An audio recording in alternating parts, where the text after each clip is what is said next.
Hey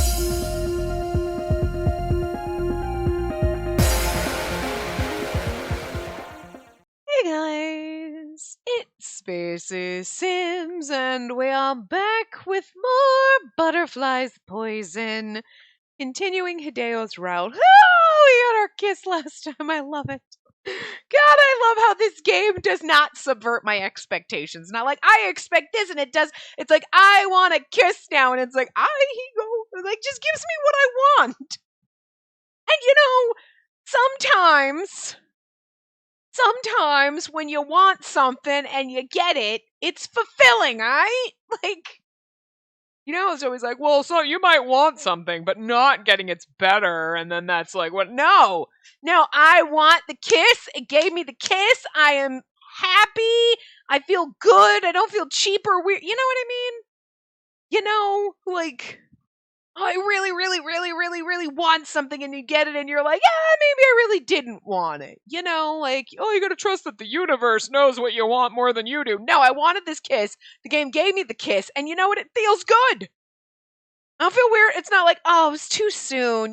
Maybe I shouldn't have. No, I am happy. I am glad. This is just amazing. So, this game is the best game we've ever played. I'm not even like, look, there are a lot of Otome games that I love, okay? Don't get me wrong. But I gotta be honest, this is freaking up there in the top. This is like top tier because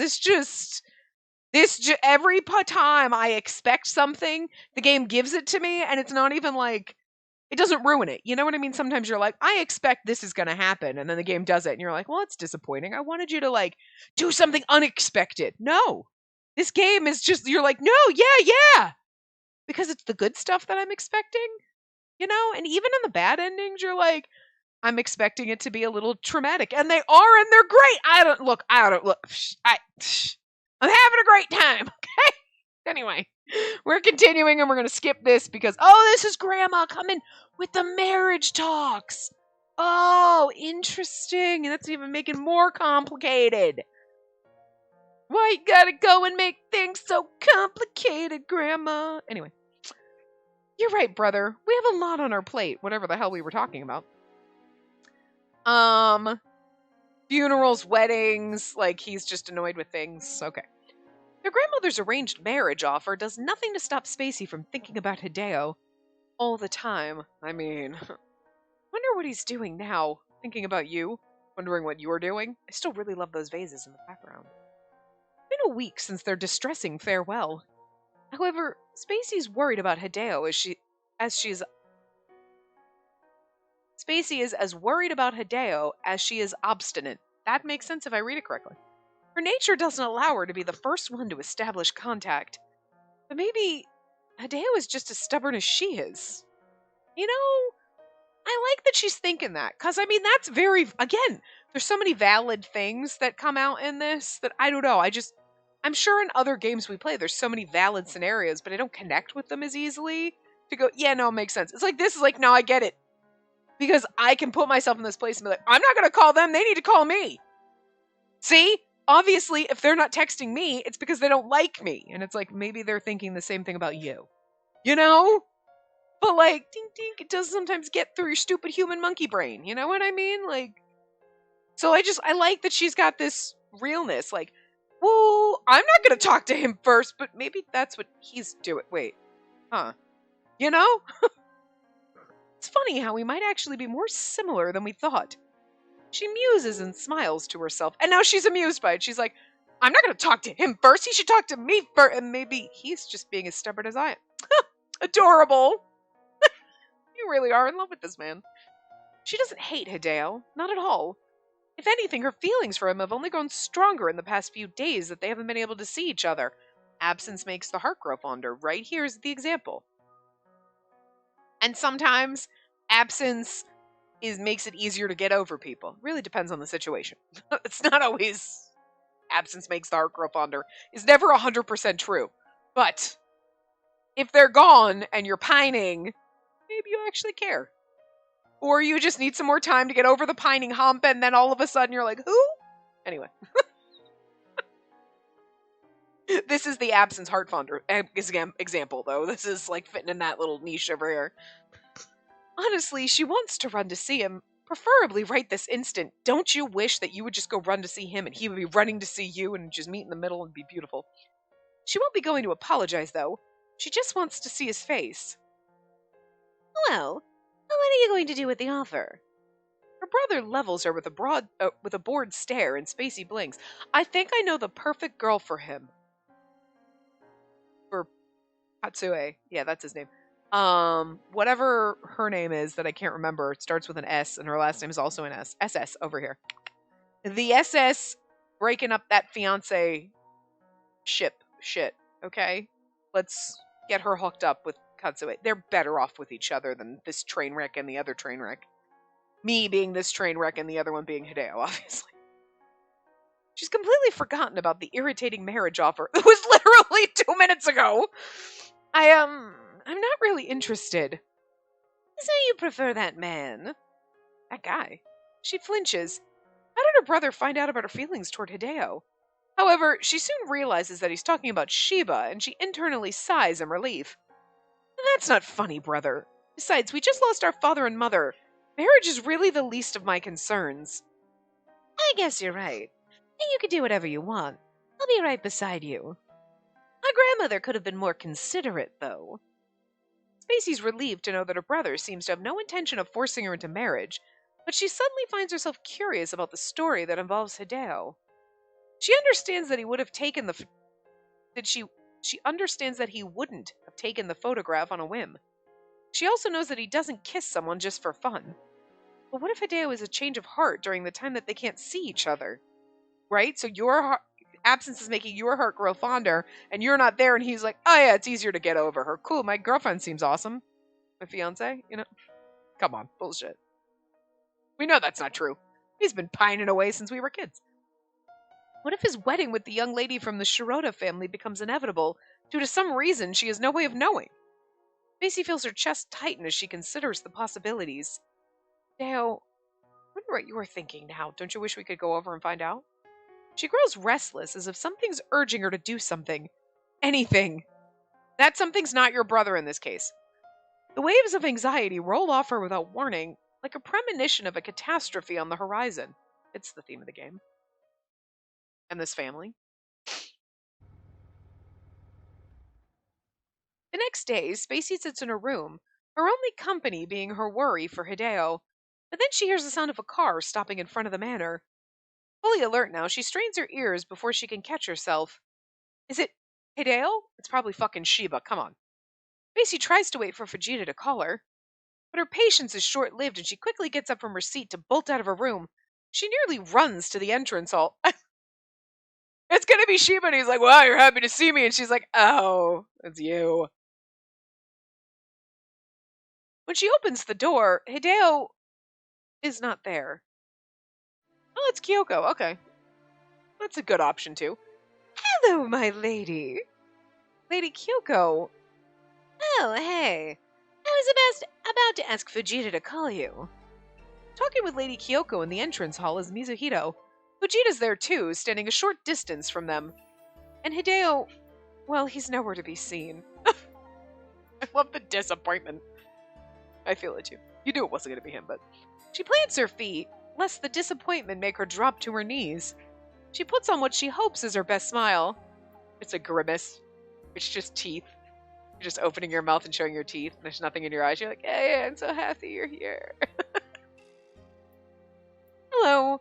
We haven't met since the day of the dinner party. Thank you for having us that night. Oh, please. Save the formalities. And the tiger meat was impressive. That's a word.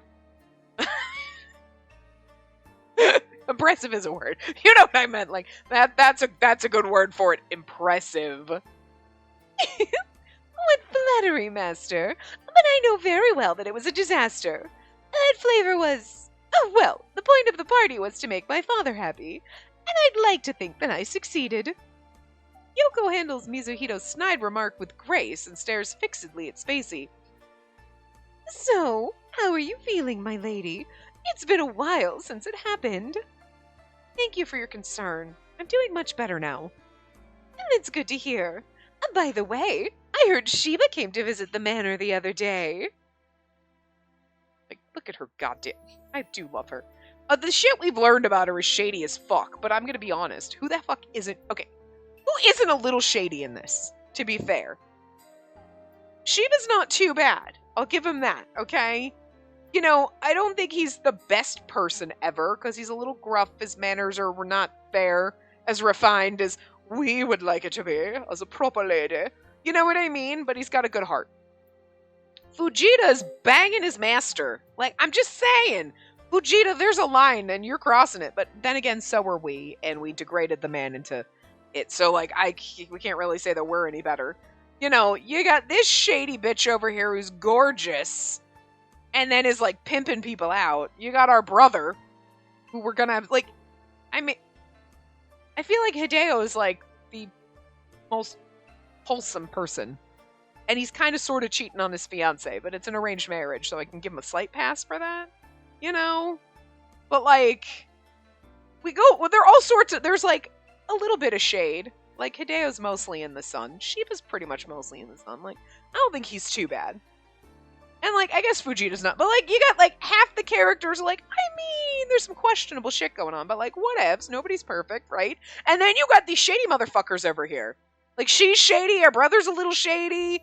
Majima's shady as fuck. I mean, he's got more shade than a willow tree. Jesus. He's as shady as the underground. Which, you know, makes sense. But, I mean, good lord. Everybody. To talk about this, because this game is so good. I'm just so impressed all the time, anyway. Huh? Yes, he did. I like the bull-headed man that he is. Master, please. You are not wrong. And what if I tell you that this bull-headed man is eager to see you today, my lady? What? But Sheba doesn't seem to be here right now. She inclines her head inquisitively, and the lady's lips curve into a gleeful smile. I'm planning to go to one of my favorite traditional restaurants today, and Sheba will be there. I see. And that man knows that he won't succeed in asking my sister out if he comes here by himself, so he used you. What a scheming man. You're absolutely right, Master. So what do you say? Will you join us too? Me? Mizuhito raises his eyebrows before narrowing his eyes and leveling the lady with a dubious glare. If you go, I'll go, but I don't want to go if you're not going to go, because I don't really even want to go at all. I'm too busy thinking of Hideo over here. You know I don't mind, but if Sheba's willing to welcome me in addition to my sister, why hasn't he come to the manor instead? He seems worried about the lady's health because she didn't look well the other day, and that's why he insists on taking her out to eat some beef hot pot in hopes it'll make her feel better. Sheba's going to such trouble? I do like her still. She's like, God, I can't stand Sheba. And she's like, well, maybe he's not terrible. He's not, though, you know? She did lose half, if not all, of her self-discipline the moment she learned that Hideo was under house arrest. At that time, the fact that Sheba was there watching her was the least of her concerns. She never thought the change in her behavior that day would bother him so much. And now he's inviting her to lunch. She feels like she's wronged him. He is. So let's go, my lady. You have no idea how long I've been waiting for another opportunity to have a meal with you. Don't you feel the same? I do, of course. I'll attend. So you're going, Spacey? Yes, brother. I'd feel bad if I turned down the invitation. Lady Kyoko has come all the way here to invite us, so... Fine, I get it. I'll go with you. Thank you. Oh, today must be my lucky day. Let's not waste our time then. My car's waiting for us in front of the manor. Kyoko claps her hands with the glee of a young girl. Could you imagine? I'm sorry. I'm so glad we live in modern times where you can just be like, no. Like, somebody just shows up at your door. Oh, I wanted to invite you to lunch. I'm not really feeling it, but I guess I can't say no, so I have to go. I have no choice. Somebody asks you, you just have to? I'm glad we live in modern times where people are like, hey, you want to do something? I'm not feeling it. Okay, no probs. Not, well, I asked you, so you kind of have to.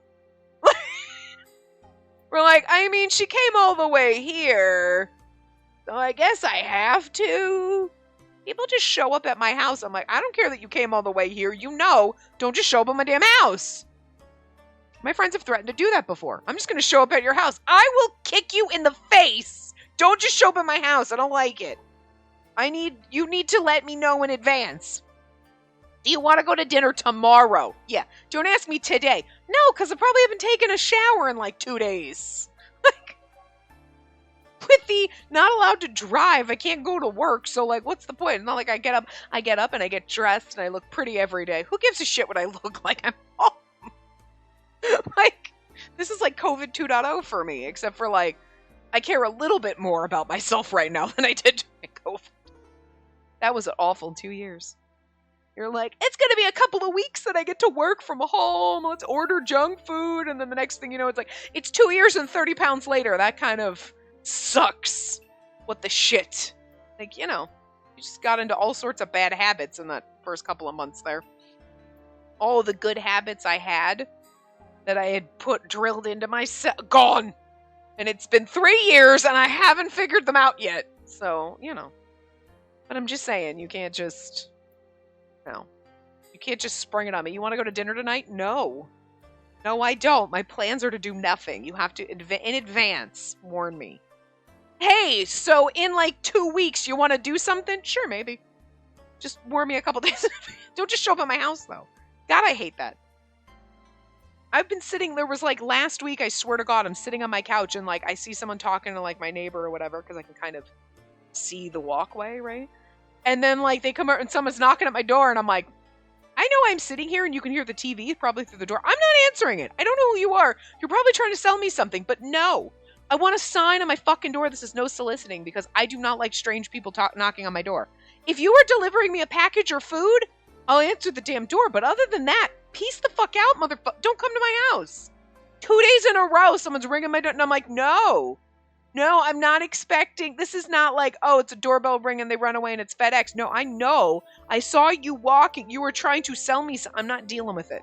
I just rent here and I don't want, no. Like, I don't care if you can hear me anymore. Except for the one time, like now I've gotten to that point, but the one time I saw this lady walking door to door and I literally muted everything. I was hiding in a spot where I could like kind of close my blinds so I could see when she walked by. And I was hiding in my house as she knocked on the door and just was like, oh, because I don't want to talk to strange people. It makes me anxious. I don't like it. So, like, don't just knock on my fucking door. That freaks me out. I'm like, why? I hate it. Like, calling me on the phone. Don't do it. Well, if I know you, it's fine. You know what I mean? But it's still like, just text me. Could this be a text? Kind of like work meetings. Did this need to be a call? Could this have just been an email? Where we... like, I hate when it's like, we need you to be in the building. We want people to talk face to face. No thanks. No thanks. Half my team doesn't even work in the same building anyway. But then it was one of those, okay, you guys, you all have to get into a conference room together when we're on these team meetings. And it's like, why can't I just do this at my desk so I can multitask and not pay attention? Because that's what I'm going to do. And now when I'm at home, I'm like, okay, sometimes I have to pay attention. But other times I'm like, what? I'm like playing freaking games on my phone. We're all multitask when we're on work calls. You're like, what? I'm sorry, I was doing my job. Instead of sitting here on the call that we've been up for 2 hours and like, I don't care.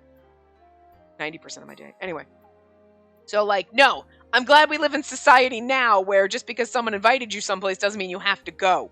No means no, and I have a choice. Not, oh, you asked me, I have to. Damn it. I don't like that catch-22. But anyway. 3 hours later. Although Hideo is still on Spacey's mind, always, she's truly glad for getting a chance to chat with Kyoko. I still can't forget about the Chinese bellflower that my father was holding, and the bellflowers scattered in my mother's bedroom. The bellflowers that our mother Shigeko was terribly afraid of. And I have a feeling, again, this is why Majima's the last one, because, like, obviously it ties into him. We know. We know he's shady and he had something to do with it, but we never really get to know quite exactly what's going on. Because that's the whole point of his route, so. Although she can't ask her mother about the flowers because she's no longer around, she can ask Kyoko, the only person who might be familiar about her mother's past, and I feel like Kyoko knows a little bit more than we've ever gotten out of her. Once she feels the timing is right, she'll ask her outright. Having decided so, Spacey leaves the manor with Fujita, seeing her off. The drive to the traditional restaurant's relatively short. The proprietress shows them to their room, and sure enough, Shiba's already there, slightly drunk and using his chopsticks to poke at the beef inside his pot. Spacey wrinkles her nose at the smell of sake that's drifting in the room. He's already slightly drunk. It looks like the middle of the goddamn day. Hey, thanks for coming, milady. Hello, Shiba. You reek of alcohol. How much have you had? You smell, drunkard. No holding back here. Lots. I've been drinking since my business negotiation this morning. Come sit here, will ya? I feel like with Shiba, he's like, come here, sit here, patting his lap. Shiba points to the spot next to him. Oh, shocking. It's Shiba. Would you put it past him to pat his lap? You know he would. He wants to. And urges Spacey to take a seat there. Seeing no point in arguing, Spacey walks to the spot and sits down. Mizuhito sits across from Shiba, and Lady Kyoko sits next to him. I bought something nice today. When I first saw it, I knew it'd look good on you. I just had to buy it, you know, and now he's buying us presents. Shiba, what about me? Do I get presents too? Everyone knows you own heaps of precious gems, each one more mind-bogglingly, I can't say that in his voice, anyway, expensive than the last. Probably just snorted anything I get you. Oh, please, I wouldn't do that. Anyway, what did you buy for the young lady here? This. Shiba takes out a shiny golden comb. Oh my, that's pretty. A gold lacquer comb made of tortoiseshell, with chrysanthemum, clover, and petrinia? What's a petrinia? Motifs. All autumn flowers. Okay, so petrinia is a flower. I should have figured that. It's so gorgeous. You're absolutely right. This thing is precious. When I saw it, I thought of you, and I just had to buy it. Oh my god, hair accessories. We've had this conversation in other games, I believe, where it's like hair accessories are like, it's like an engagement ring. Like holding hands. In public? Filthy! Degenerates! Hair comb? It's like we're married. Hair accessories are like a thing. I mean, who knew? Because, I don't know if it's a time period thing, a cultural thing, or what, but like, I mean, if someone bought me hair accessories, I wouldn't be like, it's different than like precious jewelry. You know what I mean? But it's like, it's different wherever you go. Like, oh my god, they bought you a diamond tennis bracelet? Did you do that thing we swore we would never do? You know what I mean? Like, you question, you're like, whoa. It's like, you got her a hair accessory? Ooh, he's serious. You know what I mean? Like, I appreciate it, but I can't possibly accept something so luxurious. Spacey didn't expect that an extravagant present would be waiting for her, and she's still reeling from the shock. Also, it's going to be a little weird to keep that when you want to bone Hideo. Oh my god, could you wear that when you have... So wrong. This man does things at his own pace and is completely unpredictable. He takes people by surprise and acts like the astonishing things he does are normal. I mean, okay, in Shiba's route, when we were into him or kind of feeling him out, and we're like, maybe I'm into this, him buying you a gift would be like awesome. You're like, oh, okay, sure. But when you're not into someone and they do that, you feel guilty and weird, and it makes you uncomfortable, you know? And tell me, what should I do with this comb? Got it for you. And just give it to Lady Kyoko. In case it wasn't clear to you, my sister's just told you she doesn't want it. And in case it wasn't clear to you, Lady Kyoko's already so filthy rich this comb is like a mere pebble to her. My gosh, Shiba! Is bad-mouthing me that fun? Also, just because you're filthy rich doesn't mean you can't appreciate a gift that someone gave you that might not be millions of dollars. Like, you know what I mean? That comb could have cost hundreds of dollars. It could have cost $10. It's the thought that counts. And just because I could afford to buy myself a $100 hair accessory, I don't think I ever would. But, like, sure I could. Not like, oh god, I'm not going to be able to eat for a month. I could, but I'm not gonna. You know what I mean? If I have $100, I'm not going to drop it on a hair accessory. But, like, let's just say, sure, just because doesn't mean that you bought something that's $10 and I'm going to be like, cheap garbage. Like, oh, that's so nice. I don't care if it costs $2 or $20. You know what I mean? Like, doesn't matter how much money you have. I mean, like, you're gonna make me a paper mache flowers. Like, that's adorable. They don't have to be real expensive. I'm just saying. It's the thought that counts, and it's rude to insinuate that just because someone's got money, they can't appreciate a nice gift. But, like, that's what everyone in this room is doing. Also, like, oh, wait.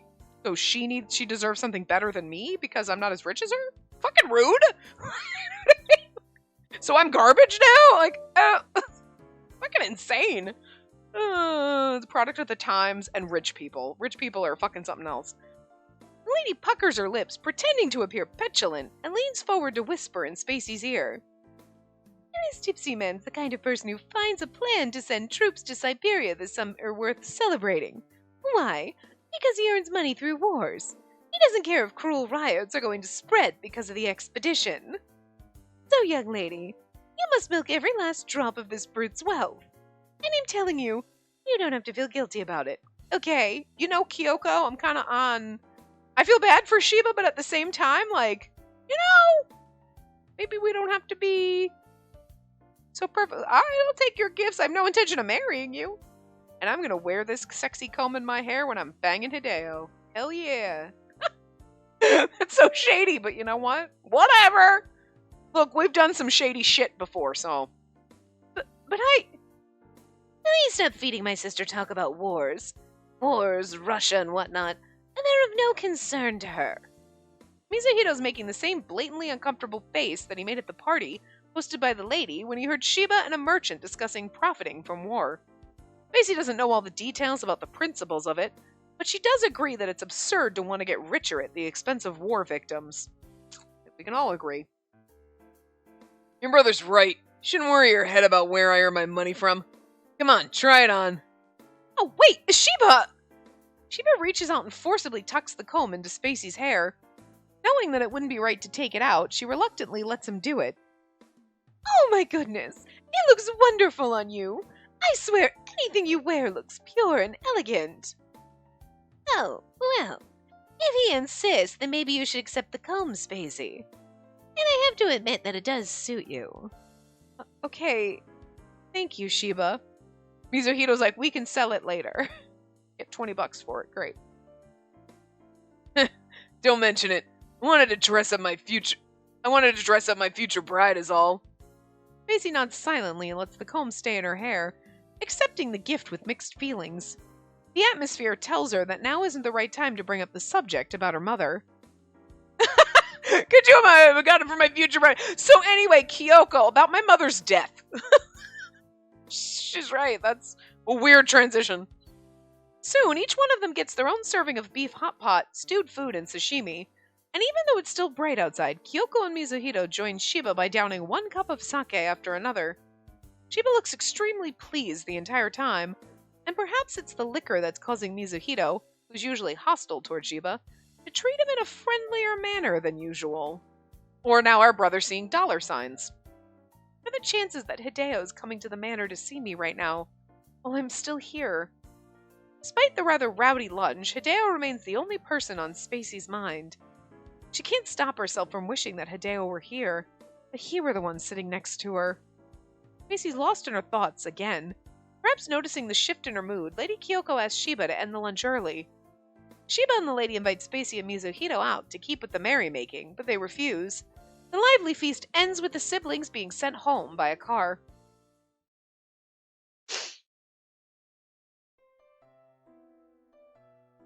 In the evening on the same day, Hideo comes to visit. Yay! When he comes, Spacey's in her room, nodding off and exhausted from having attended the vivacious lunch. The moment she's informed of Hideo's visit, however, she springs up from her bed. As soon as she opens the door to the parlor, she finds Hideo sitting upright on the couch, and a small smile makes its way to her face. It's making its way to my face, too. I'm so happy right now. He's wearing his military uniform, a hint that he might have been freed from house arrest, and the outfit makes him look so stern and manly in a different way than his casual clothes do. But let's see if this time the game actually puts him in his military uniform, because we know we've seen the sprite with it on, so come on. Spacey admires his appearance, feeling her heart melt. The wounds on his face look much better now, and it may only take a little while longer for them to completely heal. It feels like they haven't seen each other in a year. The urge to run to him and give him a fierce hug is intense. Spacey settles with making her best pouting face instead. Don't play games with him. You're finally here, Hideo. Were you not feeling up to it? No. Oh, no thanks to a certain someone who told me he didn't want to see me for a while. I know exactly what you're talking about, but soon we won't even be able to have this conversation. What do you mean? Chill runs through her. No, we need to run away together. Don't tell me you're getting married. She was elated. Hideo's visit has caused her to feel both bashful and excited. But with those words, he's managed to make her heart start pounding with apprehension. Is her bad premonition about to come true? Probably. Hideo's oddly calm expression only serves to amplify her anxiety. Spacey can't continue acting cold toward the man. She presses him for an answer. What is this about, Hideo? Let's move to the garden. Why? I want us to talk while taking a little stroll. Sure. Hideo's sudden suggestion catches Spacey off guard, but she nods nevertheless. Is this where you kidnap me and we run away together? Because I'm not complaining. The gleam of the setting sun in the west is glowing over the garden. They walk slowly, but Hideo remains silent. He's currently at the forefront of Spacey's mind. She absolutely has no room to admire the plants that Majima's shaped so beautifully. After a silent moment, he opens his mouth and begins to speak in a calm tone. I think what I'm about to tell you will make you furious. But it's a process I must go through if I want to achieve the goal that I've so thoroughly thought about. What is it? Stop beating around the bush and just tell me.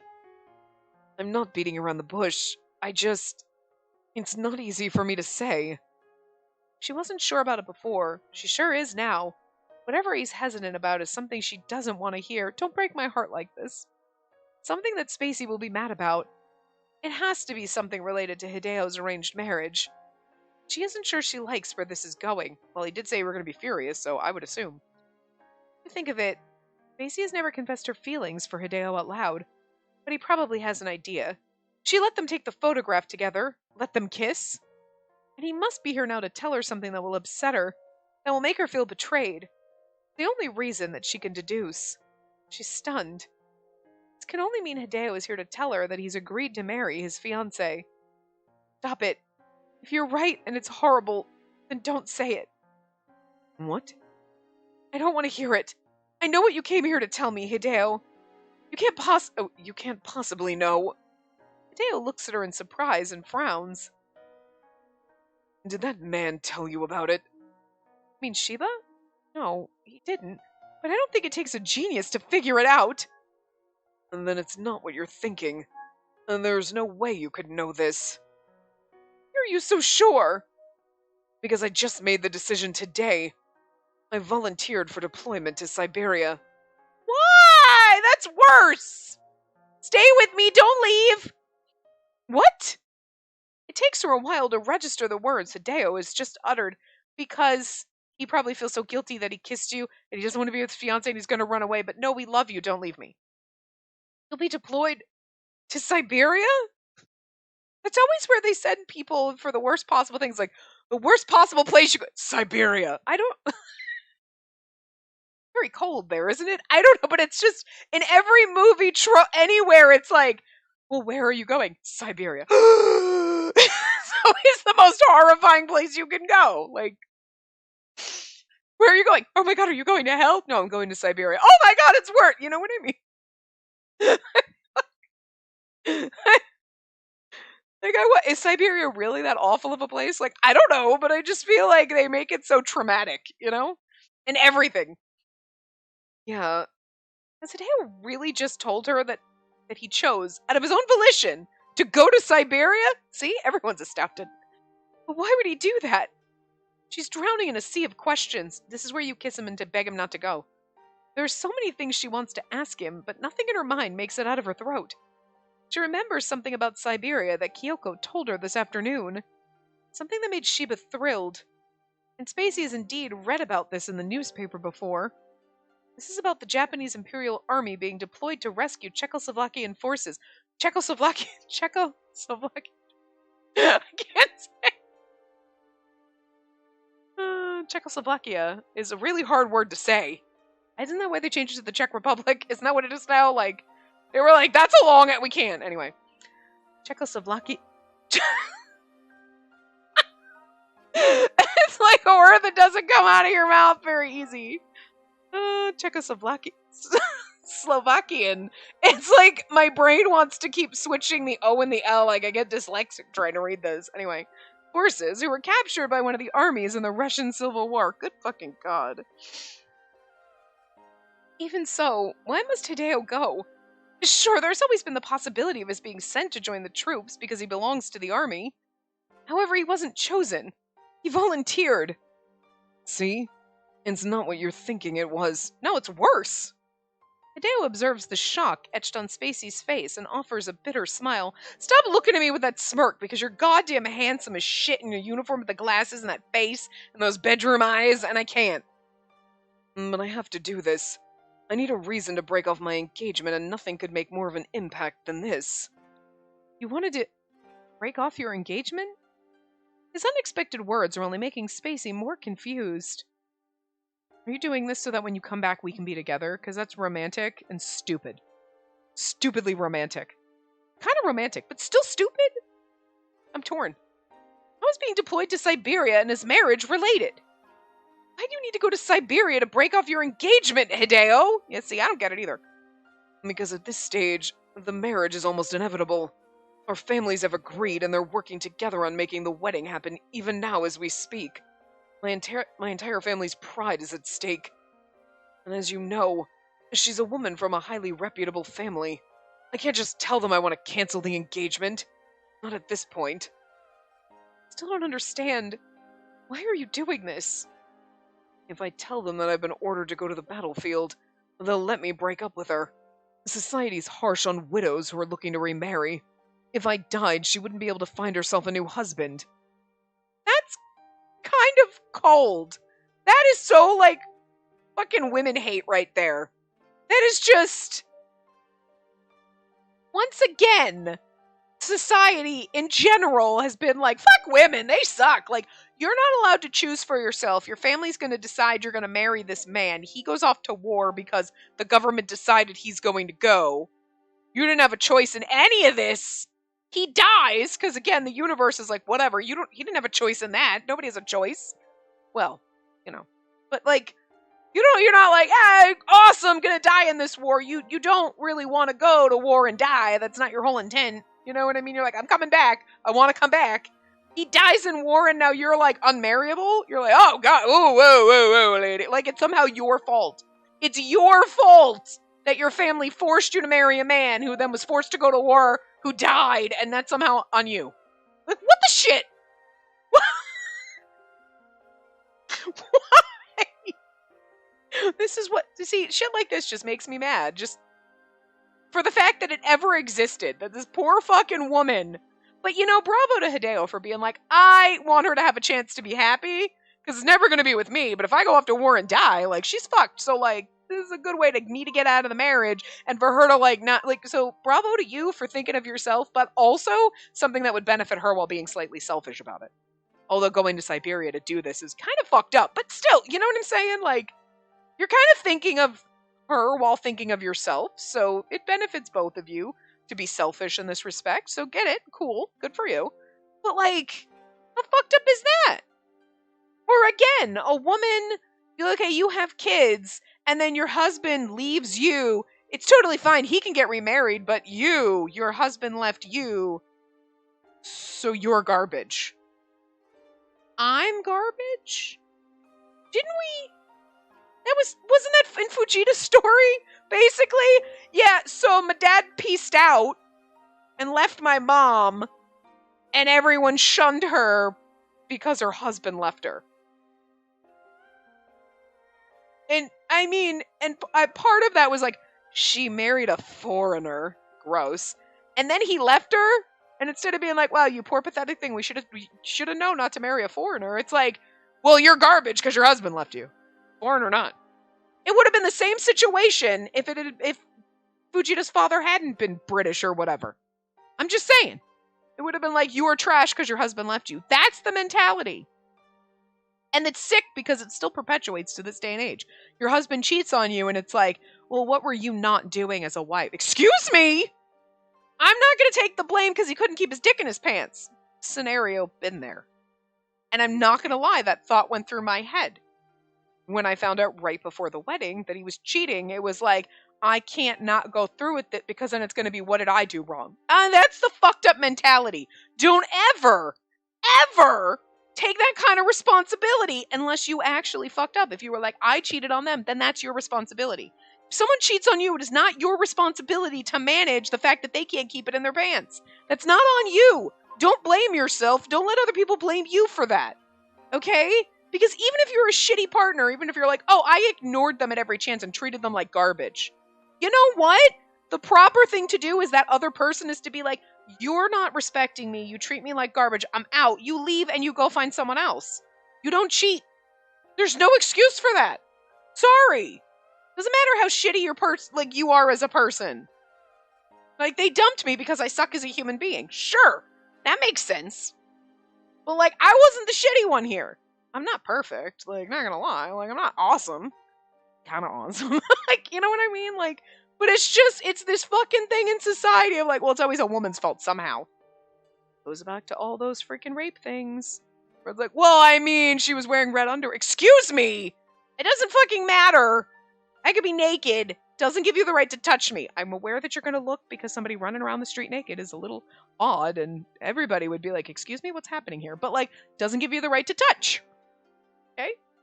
Just don't touch people. Like, but somehow it's always the woman's fault. Like, it's fucking bullshit. It's just, But this is even more fucked up. Like, seriously? I know we've made progress, but when you see this, you're like, dear God. Like, how did women back in the day not become serial killers? You know, I'm going to guess a lot of the serial killers that we've never caught were probably women, and that's why we've never caught them, because we're really good at getting blood out of things. Spent our lives trying to deal with that. So, I'm just saying, probably women. Because how there isn't a fuck ton of women serial killers with the societal bullshit that women have had to deal with since just history began, since the universe, since people first just crawled out of the primordial ooze and evolved from whatever. Like, I mean, Jesus! Anyway, let's keep going. It makes me I love this game so much, but it really does throw these things at you, and you're like, I hate society. I hate it all. It makes you so mad because it's like, it hits you, and you're like, yeah, no, shit's still kind of like that a little, and I don't like it. No, it's real. But it's done so well. Like, it makes you, like, really aware of just the bullshit that still perpetuates society here. But on the other side, good for Hideo being like, I'm thinking about her future too. Good for you! Bravo! Good man. Not thinking about mine, but actually probably thinking. I mean, he's being a little selfish here, obviously. But I get why. You know? If I go away, then I don't have to marry her because I don't want to. She would be miserable. She's going to be better off with someone else. And this is the sacrifice I have to make for all of us to be happy. It's so nobly stupid. But noble and romantic and stupid. So stupid. Anyway. And there are a lot of families who immediately break off their daughter's engagement as soon as they learn that her fiancé is going to war, regardless of how finalized the plans are. And that's why you offered to go to Siberia? And that's right. And besides, if I get married, you'll eventually marry either that nouveau riche man or someone else. And I want to see that. I'd rather go to war and help the world change its course than see you with somebody else. It's adorable and it hurts my heart. But couldn't he have come up with a less extreme idea? He does have a point. A family as distinguished as the Shirota family will surely not allow their only daughter to be a widow. They're likely to break off the engagement once they learn that Hideo is going to war. However, what's the point of all of this if Hideo does get killed on the battlefield? Then he won't have to see you marry someone else. This is literally not him being like, I want us to be together. He's like, I don't want to marry her. So if I go to war, then we don't have to get married. She can have her chance to go off with someone else, because the chances are I'm going to end up going off to war anyway, whether I volunteer now or it happens later. So, okay, probably inevitable. That's what he's thinking. And then if I die, at least I don't have to see you marry someone else. And you're like, you don't know that I love you, do you? Like, he has no clue. It's clueless. I'm sure he's thinking, like, we kissed and there's something, but it's never going to happen and you're going to marry someone else. And it's like, he's going to come back, obviously. Well, actually, you know what? I'm going to guarantee you one of the bad endings. He's going to die and never come back. Oh, God. Oh, no. Just prepare yourself. And what do you expect me to do? She murmurs, her face pale and her fists clenched on her sides. Who can guarantee that I'll make it out alive? That I'll return from the battlefield in one piece, safe and sound?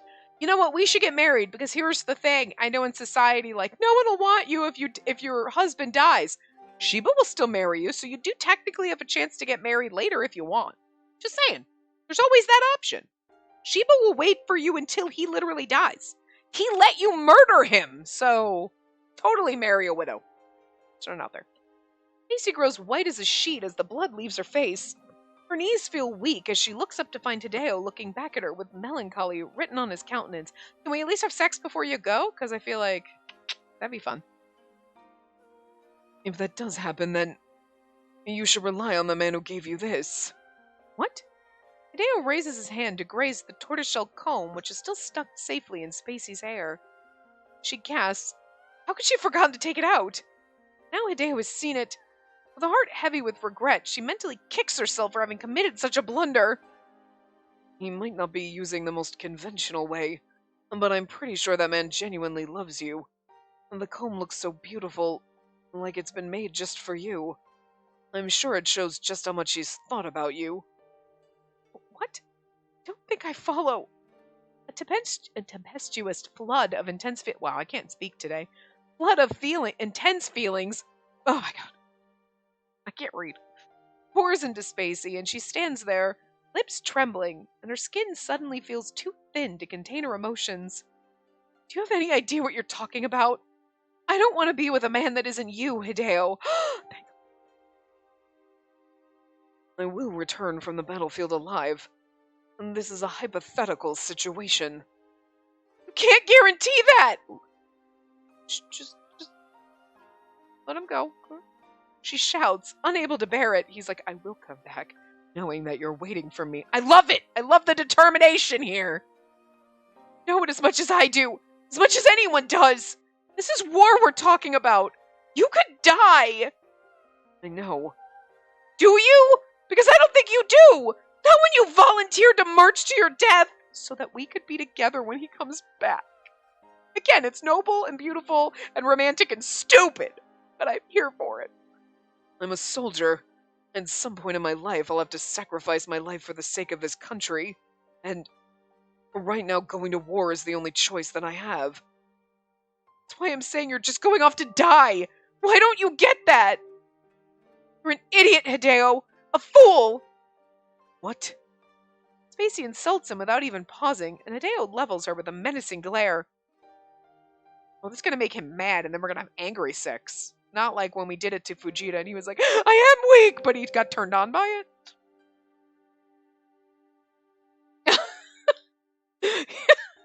We tried this with Fujita, and he was into it, and Hideo's going to yell back, and we're into it. Oh, great. So you're going to call me an idiot, and you're wearing glasses. That's the kind of shit I get off on, buddy. Oh, God.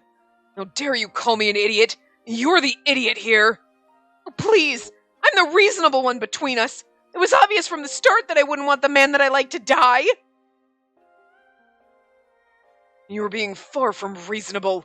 You're a tomboy who's stubborn as a mule. Aside from me, the only man that wants you is that eccentric nouveau riche jerk. Surprise, Hideo. I could say the same. I bet the only woman who could put up with you is me. You're cold and surly and you're an obstinate fool! Oh my god, this is so gonna be hot later when we make out. She's practically screaming at the end. She's at a loss, clueless as to where to channel these intense feelings. I could tell you where. I don't know if the game's gonna let that happen right now. The only way she knows how to deal with it is by shouting, by venting her anger at Hideo. Maybe she should drag him into the manor and lock him up. Well, I mean, that's a start. Put him in a cage. Oh, okay. All right. It's about time we put a man in a cage. Don't want to let him go to Siberia.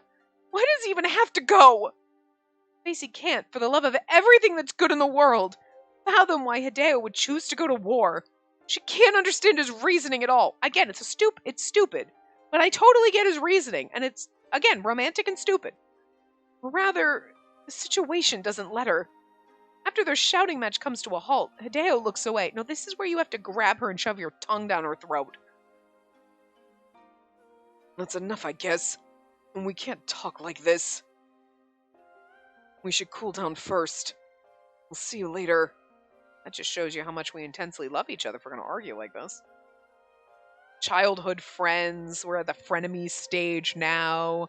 Angry and screaming at each other, and then the sex is going to be really hot. I'm just throwing it out there. This got a lot of different tropes kind of just shoved in, and I'm into it.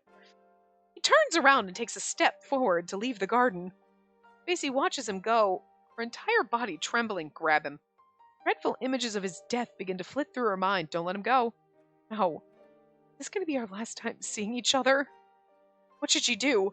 What would be the best course of action in this situation? Grab him and kiss him. Give up. Chase after him and slap him! I feel like either one of these could lead to a bad end. Give up, and then you never see him again and he dies. Bad ending. I told you he's going to die in one of these bad endings. Chase after him and slap him, and then it's like, that could all... The chase after him is good. The slap him could be good or bad. It could be like, he gets mad and then you never see him and he goes off to war and dies. Or it could be like, that just turns him on and then just the next thing you know, you're in your room boning him. I'm just saying. I don't really know here. They're both... I feel like chase after him and slap him is probably a slightly better option. But if the slapping makes it questionable. Create a save file. Oh no, one of these leads to Hideo's death. Guys, one of these is absolutely leading to his death. Okay, but what's the right answer? Hold on. Chase after him and slap him! I did say it was a slightly better option, but the slapping was questionable, but...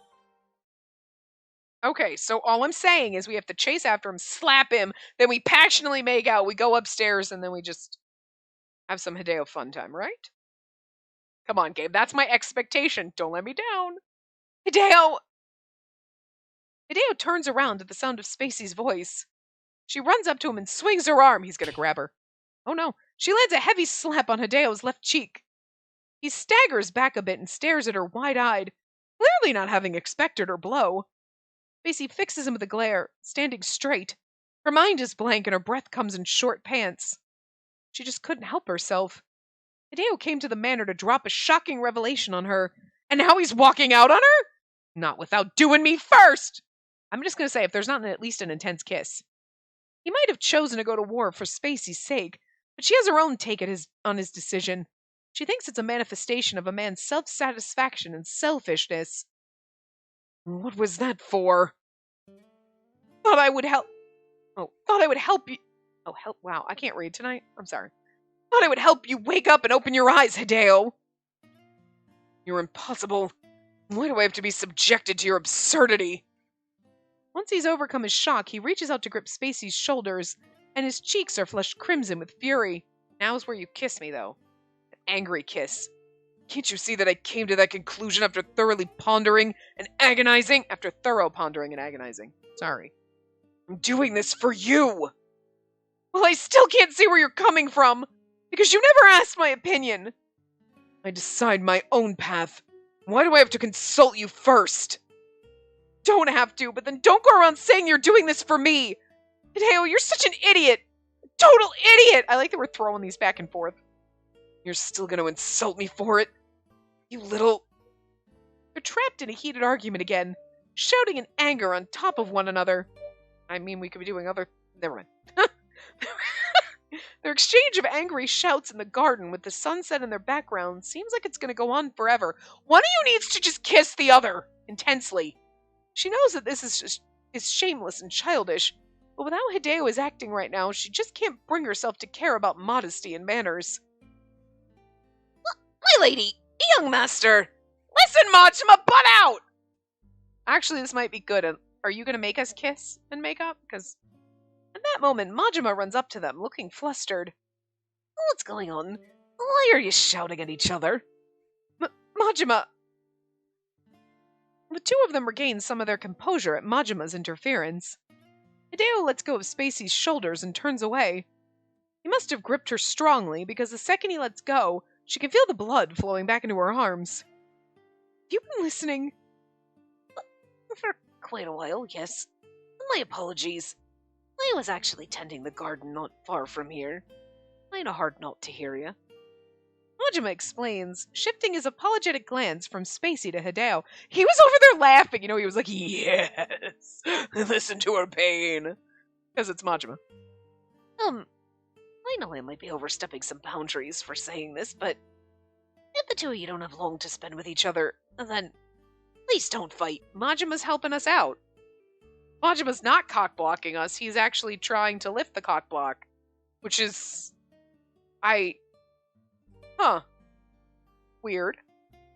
I know this is playing into your look, I'm nice and sweet. We know you're not, so that's confusing. I'm not opposed to it. It's okay. You're helping me get it. Okay, alright, okay. Whatever. There's something else going on here. I don't know what your big plan is, Majima, but right now, you're trying to... Okay, alright. You're my wingman. Alright. Not gonna complain. Questioning it, but not complaining. Majima's words take Spacey back to reality. Till a moment ago, she was out of control, too angry at Hideo's selfish act. There is truth in what Majima said just now. Yeah. Hideo's going to Siberia. There's only so much time that they can spend together until his departure. Silence fills the air. Majima, I'm going to need you to leave because we're going to do it right here. Your gardener is right. Hideo murmurs, his voice strained. I think I'm going home for today. I need to cool my head. I'll come again. See ya. Hideo turns his back on Spacey, determination in his movement this time, and crosses the garden with wide strides. Spacey watches him go in silence, chest packed with emotions she doesn't have names for. He's gonna come back, and we are so getting it. I'm just saying, if he's gonna go off to war, whatever. Just give him something to remember when he goes, right? Huh. My lady, what is that? What? Majima walks to the spot where Hideo has been and bends down to observe an item lying on the ground. Spacey follows suit, a wobble in her step, and crouches down to scoop what turns out to be a piece of paper. Oh, this is the photograph that they took together at the river. Was Hideo planning to hand the photograph to her? Or did it fall out of his pocket at some point during their fight? No, he should keep it so he has something to look at when he goes off to war. We can't send him cute pinup shots because it's not the 1940s yet. We don't do that shit in the 20s. Whatever fucking you. I'm rounding to the 20s at this point because I don't remember. I'm just saying. You don't do the cute little pin-up-y shoots. That's not till fucking World War II, alright? Spacey may not know the answer, but she cradles the photograph and holds it close to her chest. My lady. I'm fine, Majima. And thank you. No, I didn't do anything. Serious. It's just as you said. He and I wouldn't want to part ways on bad terms. The hands of time have already begun to move. They need to cherish what few moments they have left, lest they regret it for the rest of their lives. Spacey presses the photograph even closer to her chest and looks down. The image depicts Hideo glaring at the camera with a grumpy expression, his face still a mess. She's looking straight ahead with a faint pink dusting on her cheeks and a bashful look on her face. Is there anything she can do? She'll to this photograph every day. Alright, listen. Listen, Tim, Ronald, get your fucking shit together. This has been great. This has been poetically beautiful. The translation hasn't been, it's been just poetry, and then there's this shit. She'll look to this photograph every day. She'll refer to this photograph every day. She'll what to this photograph every day? I don't know. Fill that in with your best thoughts. Pray for Hideo to come back alive. And he will except for in the bad ending when we give up. Then we'll probably find the photograph, whatever. Look, it's either in this 2 or 3. One of the bad endings, he is never coming back. He's going to die. And then the next time he comes to visit at the same time, oh, it's evening. So I'm just saying, brother's probably out at the red light district. No one's around. Come up to my room. We got to spend our time wisely, wink, wink. And we always end up having sex with him before we get married. So I'm just saying, we have to have sex with him before he goes off to war. We got to give him something to come back to. You're gonna be like, look, you want to come back alive to me, but I'm just saying, if I give you a little something, something, it's just a little added bonus, and they're just gonna make you think about it, and you're gonna know what to expect. That could be a bad thing. I'm gonna assume with Hideo it's not gonna be a bad thing, and it's gonna be great, and that's gonna give you more motivation to come back alive, right? Right? I'm just saying. And then at least if he goes to war and dies, at least he got something before he left, right? I'm thinking of him, right? Anyway. I will see you guys next time. Remember to give the video a big thumbs up and subscribe to see more.